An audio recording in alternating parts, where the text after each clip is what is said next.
Hey guys, so today I'm going to take that piece of glass I was talking about, see if I can sandblast it. I'm going to give it a shot and see how it turns out. See you at the end of the video.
Hey guys, I hope you like that video of the glass getting frosted.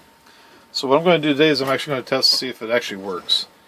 So what I've done is I took my brand new piece of glass that I have been using. I cleaned it off really good so it's completely smooth. There's no glue at all on it. I'm going to try doing a test print with a Marvin on it. I'm going to try my best to make it fail so that it actually won't stick to the bed. And then however I do that, whether it's turning down the bed temperature or whatever, I'll do the same thing when it comes to the new frosted piece of glass. And we'll see how it turns out. See if the frosted glass actually helps, or if it was just a bad idea. So let me get the printer set up and I'll see you guys in a moment. Okay, so I've selected the Marvin. It's going to start printing here any moment.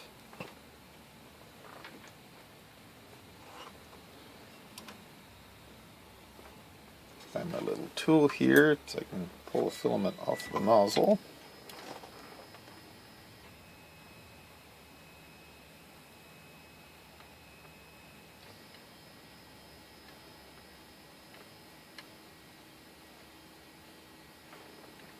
There we go.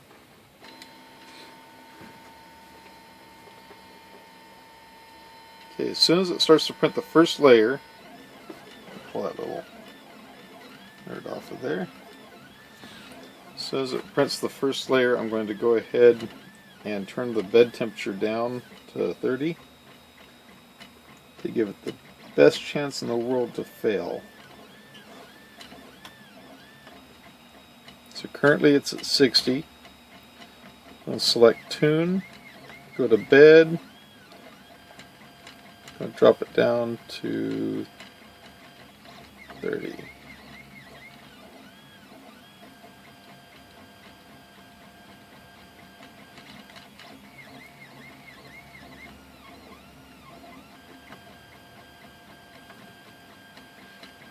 And I've turned the speed up to 150% just to try to speed things up a little bit. Bed temperature is down to 54 degrees.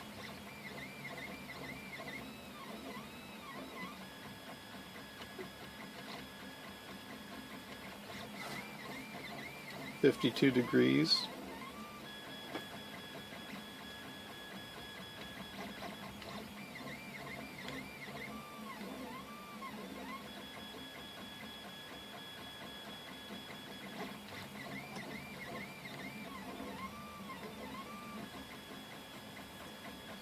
49 degrees.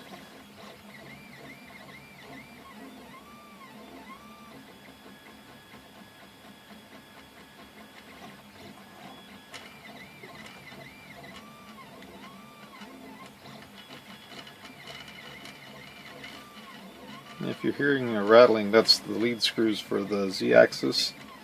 The aluminum brackets at the top of the machine, over time they're getting a little bit a larger hole where the screw goes through. So I'm going to take a couple O-rings and put on there, and that should tighten it back up a little bit. Kind of take that rattle out of it. Okay, right now it's down to 45 degrees. It still has not failed.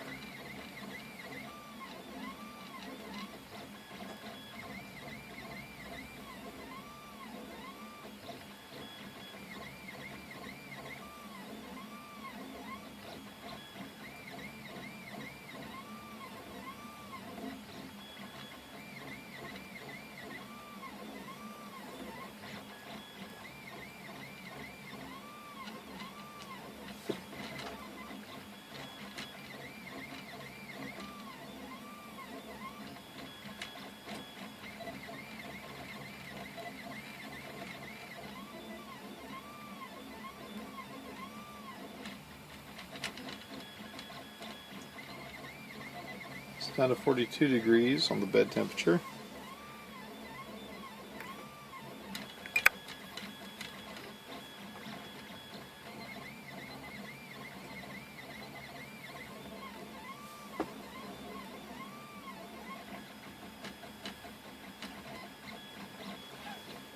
$41.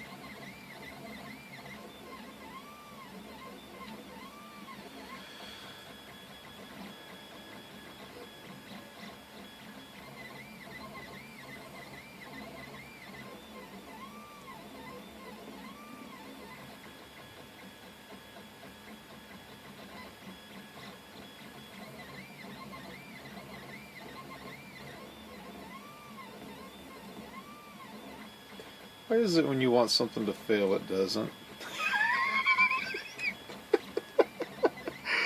No glue on the bed, just straight glass.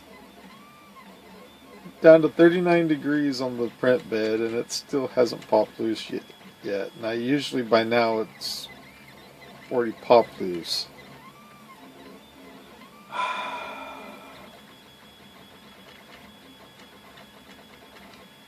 Maybe I should try to fail more often.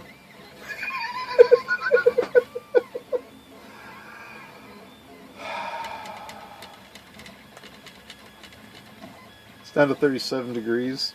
It still hasn't popped loose.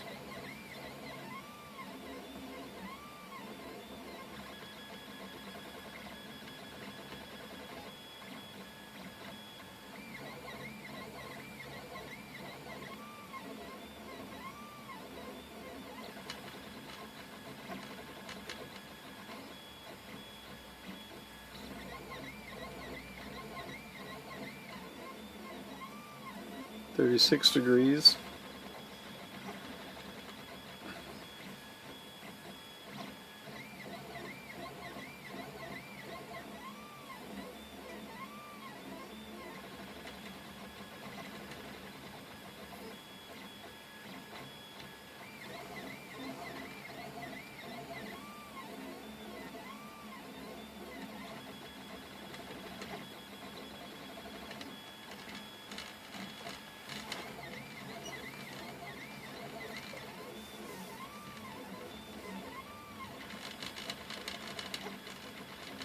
I do have to say though, I'm impressed with the speed of this. I'm at the 150%. I have the normal print speed as being 40 millimeters per second. I have the outer shell as being 20, and I have the first layer as 15. So 150% of that would be what?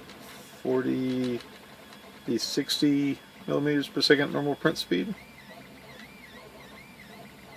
And I don't see a problem with the print quality at that, because it's at 0.2 layer height. It's not the best resolution in the world. So I think I can start stepping up the print speed on this pretty good. I think where my prints go a little bit faster than what they've been lately.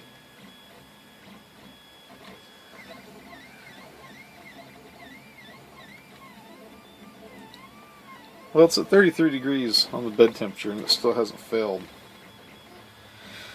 I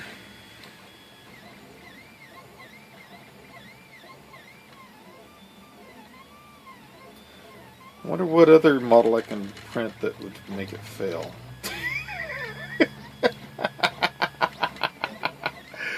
Let me see if I can find a different one. Or should I just let this one print? Maybe I should just let this one print and finish it out. I'm going to crank it up to 175%. Since I'm wanting it to fail.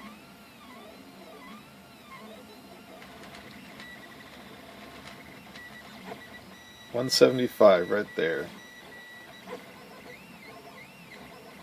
That's at layer 7.5.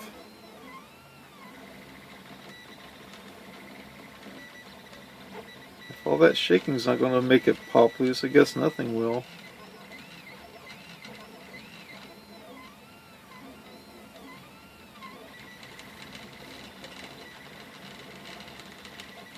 Let's see, I have my normal print speed as being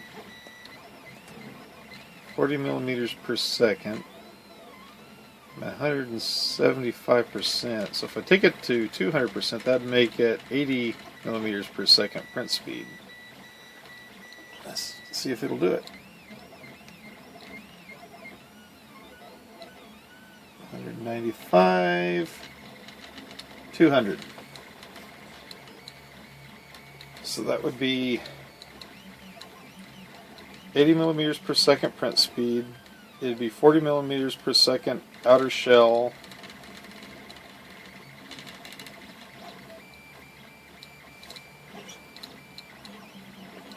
So if I grab these screws, all the rattling goes away. If I let go of the screws, you can hear the rattle.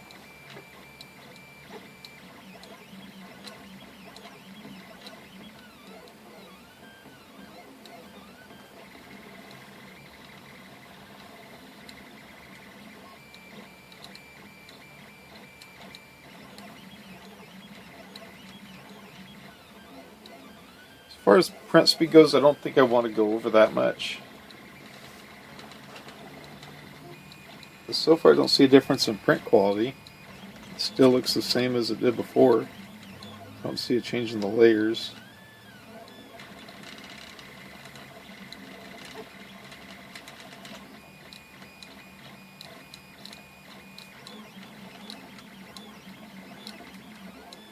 Oh, there, we failed the print, finally!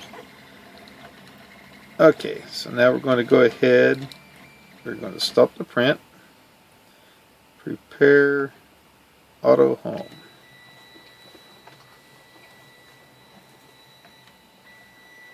Little guy finally failed. Look at that print quality though. Where's that camera at? There it is.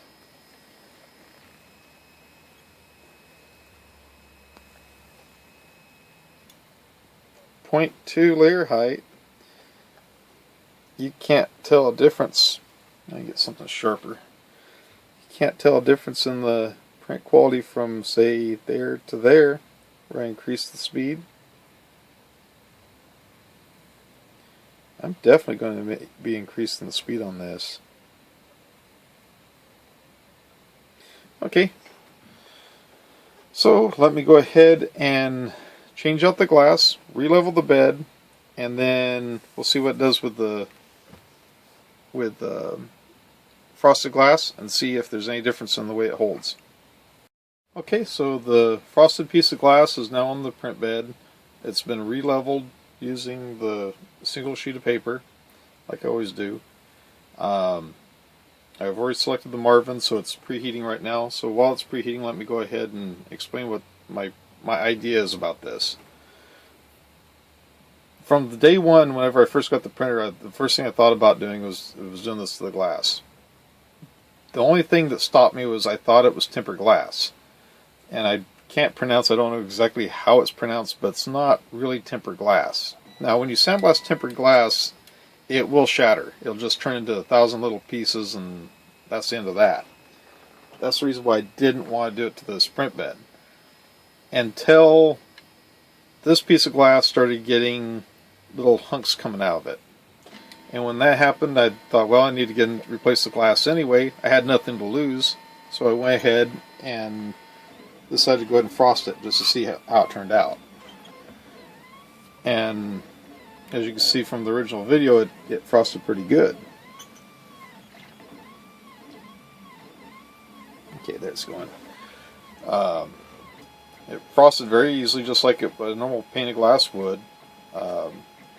But my idea behind it is, by having more surface area for the melted plastic to grab hold of, is will it hang on to the print without having to use glue? So we'll see at the end of this deal. Okay, so it's got the first layer down. I'm going to do like I did last time. I'm going to go to Tune, Tune, Bed, drop it down to 30. And now I'm going to go to Main, Info Screen. Let's go ahead and start turning the speed up. I started originally at 150.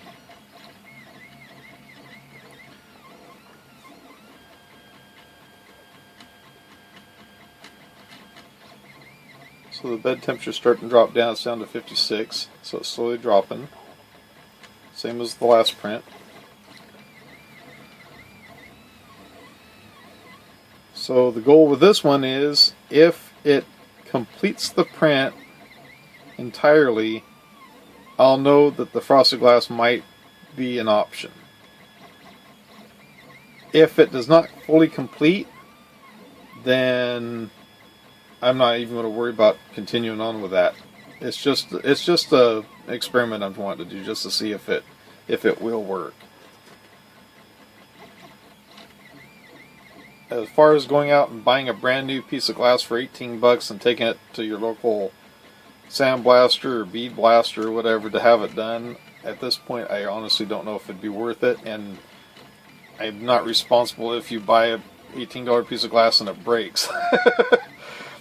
Like I said, this was, to me, it was a piece of glass that was going to be scrap anyway, and so that's the reason why I went ahead and did as just to experiment with it. I also here recently have seen where people are using on the unheated beds, they're taking their plexiglass and sanding it. So that was another thing kind of added to my theory on whether this would work or not. And they seem to be having pretty good luck with it, so I'm just kind of interested to see how this pans out. So once it starts to actually connect the 2 feet together, it's down to 44 degrees by the way. Once the 2 feet start getting connected together, I'm going to go ahead and turn up the speed to 200 like we did before. I'll wait till it gets pretty close to the same level where I started last time.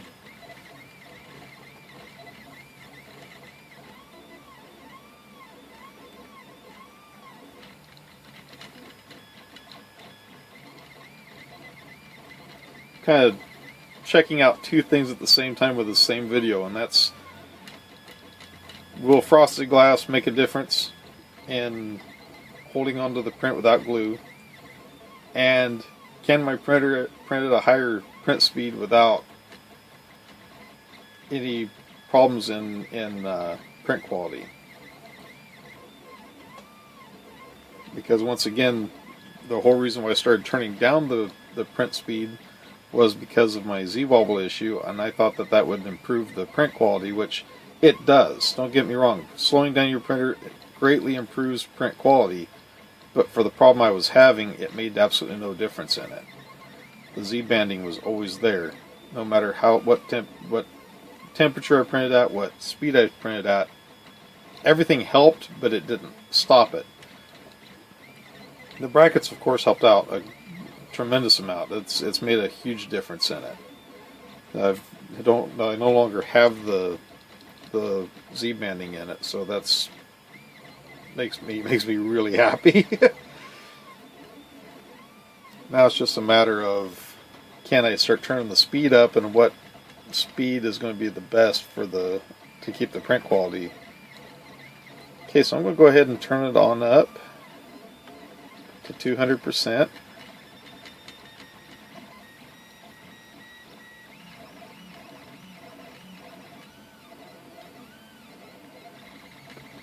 Okay, for 200%, actually 201%.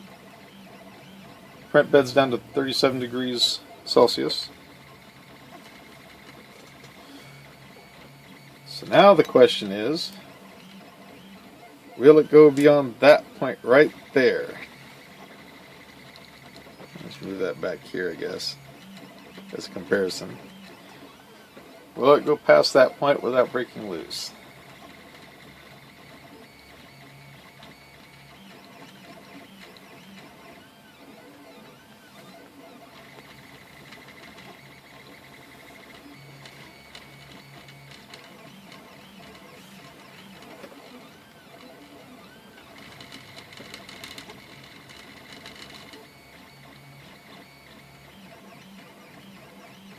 It's down to 35 degrees, which is normally where I take my prints off the bed, even with glue.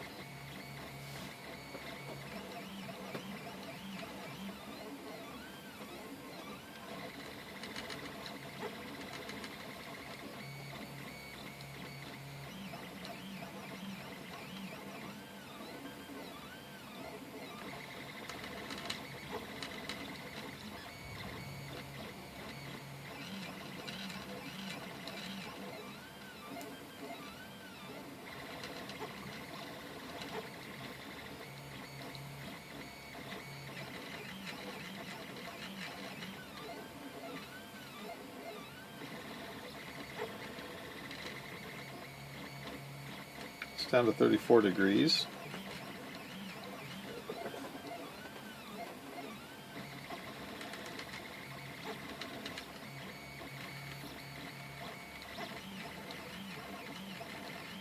And there's a very good chance that by not turning up the print speed, by leaving it at a lower speed where it doesn't do all the shaking to where this one's all moving around, then if this one here might have completed, it might have went ahead and went on through, even with the print temperature being down to 30.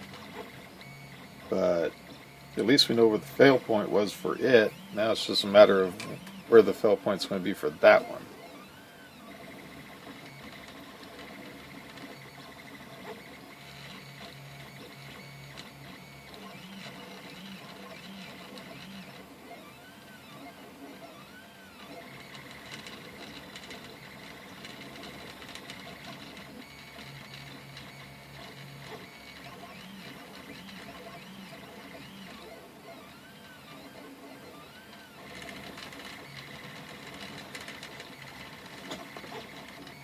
I gotta get that O-ring put on there. The whole sucker's starting to rattle.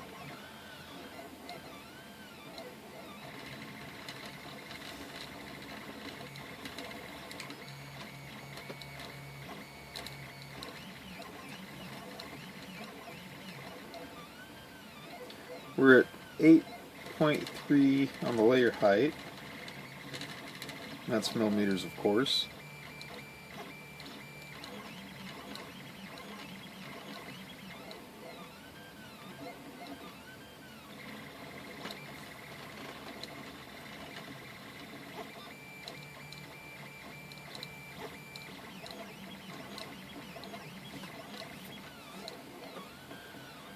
All I can say is this printer is a far cry from where it was back when I very first got it. It's greatly improved, that's for sure.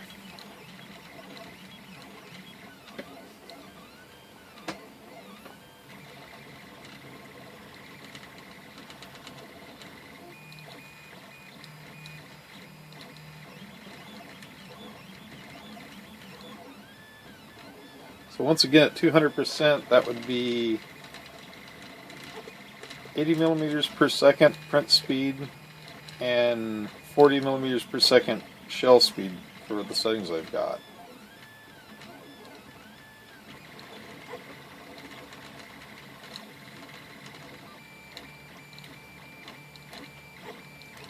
It's down to 30 degrees on the print bed.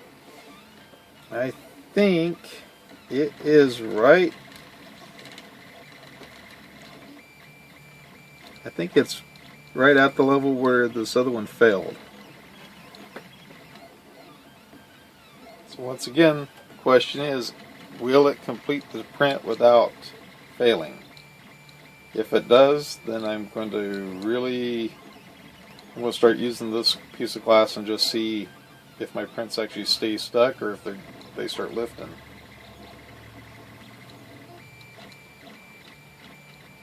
But if it fails at all, even toward the end, I'm not even going to bother with it. The other cool thing about it would be, though, if it does work, is the prints wouldn't be like glass on the bottom. It would have a little bit of a roughness, which would be more natural looking compared to the rest of the print. Because right now, of course, the bottom of it looks like glass because of the surface it's printed on.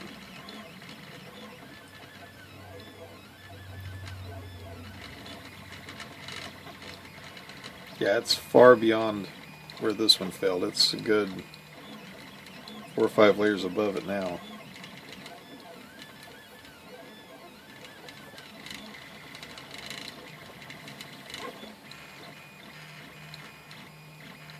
So far we're at 11 minutes on the 12 minutes on the print time.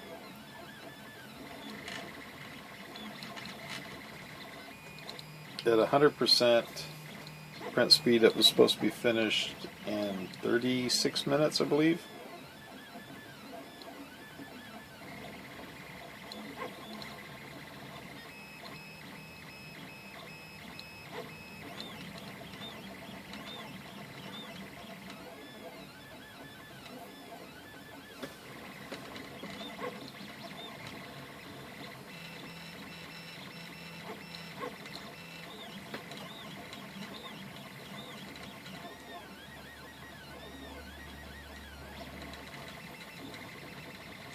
And if you watched my previous video where I first brought up the idea about frosting the glass, I haven't changed the tip out yet. It's still the one that I cleaned out. I did get the brand new tips in last night, so I'll probably put a new tip on it this weekend. The diameter looks, as far as the filament coming out, looks kind of the same. I think it might be a hair larger now because I did clean it out, which, I was taking a chance on it anyway, but I had a project I wanted to try to finish it out, so I went ahead and did that so I could get things going for the rest of the week at least. So tomorrow I'll probably go ahead and switch out that tip, and I've got a new tube coming. The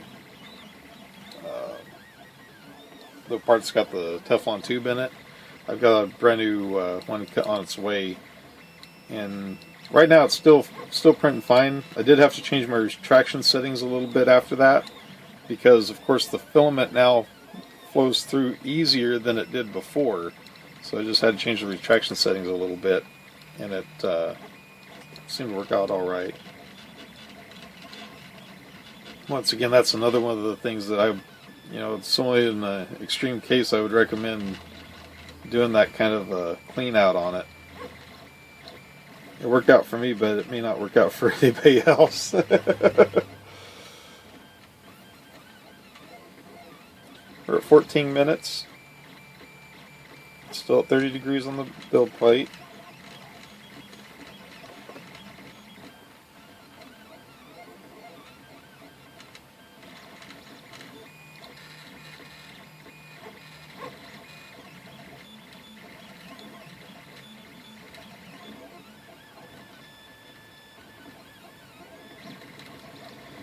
Sometimes when I have a stressful day, I'll just come out here and run a print and sit here and watch the thing for an hour. It's for some reason, it's just calming to sit here and listen to it.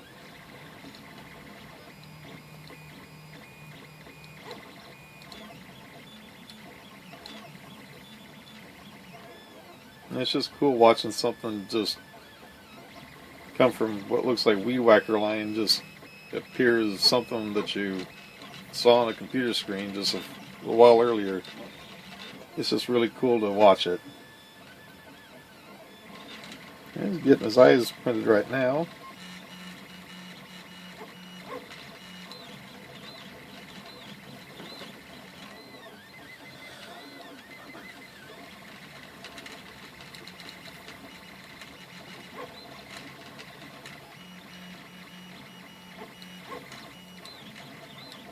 The two best upgrades I ever did on this machine was to get rid of the original nuts that were attached to the carriage and go with the Z-wobble brackets. That was the best move I ever did on this thing. It greatly improved the print quality. The second best thing I ever did was this fan. It allows it to bridge a whole lot easier without the filament drooping down as much. The rest of it's just adjustments. It's just, and another thing too is like I don't use Repetier anymore. I quit using Repetier 2 months ago, and I just downloaded Cura 15 point whatever it is. And I downloaded the Cura program, and I just use Cura. I just bring the STL file into Cura, slice it in Cura, and send it to the printer. The only bad part about it is in Cura, I haven't figured out how to center anything on the bed. So what I'll do is I'll just take the model and move it over about 5 or 10 millimeters over to the side, to the right, to make up for where the nozzle is off to the left of the build plate. I believe on this machine it's 20 or 22 millimeters from where it sets off the build plate to where the actual build plate begins. Something like that. And I had the offset set up in Repetier, but I can't figure out how to do it in Cura. But Cura slices so much faster without having to go through the Repetier part of it. Plus it gives you way more control over your printer than even using the Cura slicer in Repetier. So I just like it a whole lot better. Yeah, it seems like I'm getting better print quality out of my prints too.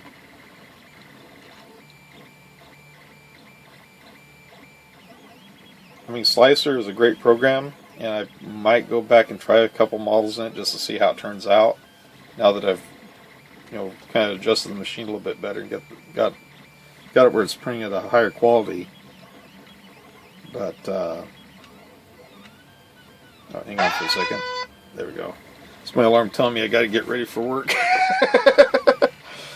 I sandblasted and primed the trailer today, and so I'm kind of in between at the point where I got to get ready for my other job and be up there by 4:30. It's what, 3:45 right now. But at the rate this is going, he'll be done here in about 10 minutes or less. I have plenty of time to go grab my shower and get ready for work. I just want to see how it turns out. Yeah, we're well past that one, so I'm just going to go ahead and take that one off the build plate.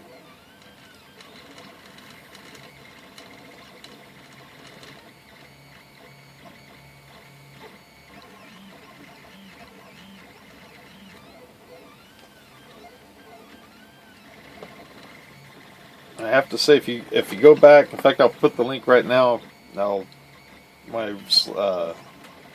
Get this all set up. I'll put it up in the top right corner of the screen. I'll put a link to the original Marvin that I printed when I very first put the machine together. It was done for an hour before I went and just downloaded Repetier, sliced it with the factory settings that came from just downloading the software. I didn't even change any of the settings.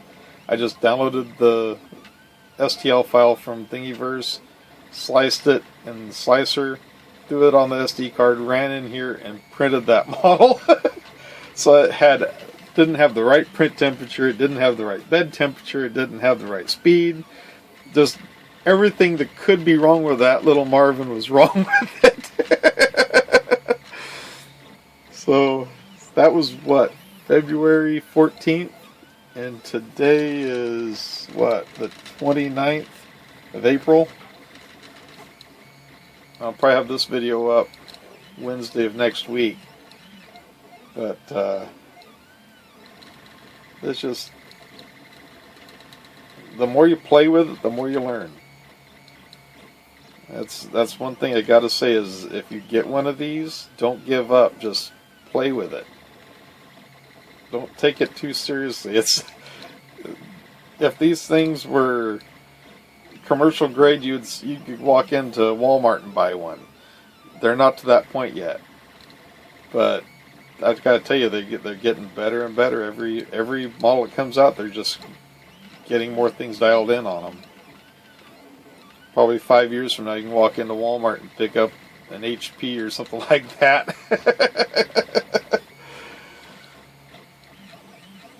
But it's just cool to have one to play with, and then, like, if I need a bracket for something, or I need to figure out if something's going to, have an idea about something, I can take and design it in Tinkercad, or I'm going to try getting into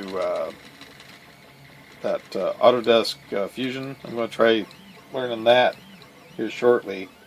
I was just looking at the software last night. I haven't downloaded it yet, but I'm to the point where I think I might give it a shot. I'd like to get into something different than the line of work I do right now. Would like to I've always been that way, where I always like to just learn. Just get something and learn how it works and get into it. And 3D printing and CAD design and all that is just something I've always kind of thought about, but just always thought it was out of my reach. And now, by having the 3D printer, it's given me a good reason an excuse to kind of look into that. So it's going to be interesting. It's just a matter of getting the time to play with all this to learn it. But I do have to say, Tinkercad is probably one of the best websites to go to even get started in this stuff. I mean, all you gotta do is take shapes, drop them onto a bed, and change how the size of them, and put holes in them, and whatever you need to do. But I know I'm rambling. The other problem I've had from day one is trying to learn how to talk on a camera, and I'm getting more comfortable talking, but as far as getting in front of the camera, I just haven't got to that point quite yet. Hopefully here shortly I'll rearrange this office and maybe get it where I can set up a camera to where I can actually talk on camera, give it a shot. I watch Barnacules, I watch Jay's 2 Cents, Paul's Hardware, Joe Telling from 3D Printing Nerd, Chuck. I wish I could pronounce his last name. I don't even want to try it. I don't want to insult him or nothing. He's a great guy. But he's actually the one, his channel was the one that made me interested in getting a 3D printer. And just a great guy. But if I could talk like any of those guys, I'd be happy. And it completed. Well, so I'm thinking that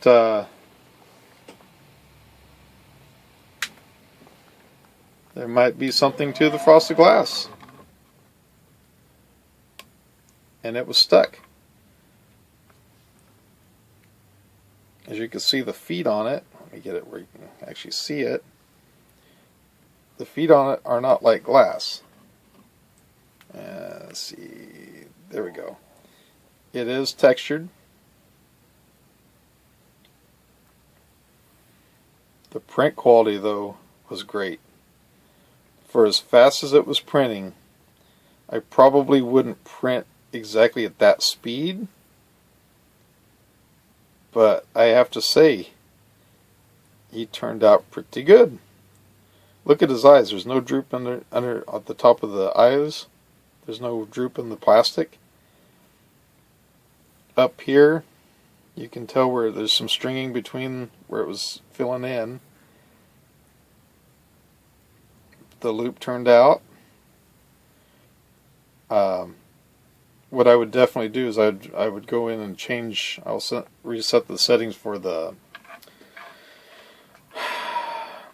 portion of it for the cooling to make, because these don't have, it doesn't have active fan cooling on it. I just have it connected in just to have the fan going constant.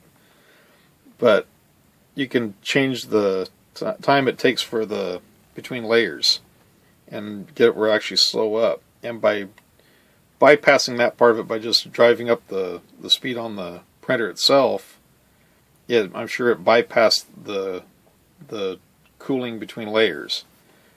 So that's something I'm going to work on. Top of them turned out good. Somebody's looking for me. Anyway, it's 3:53. I gotta go get my shower. So I want to thank you all for watching. If you like this video, please give it a thumbs up. And if you like my channel, please subscribe. I sure appreciate it. Have a great day. Talk to you later. Bye.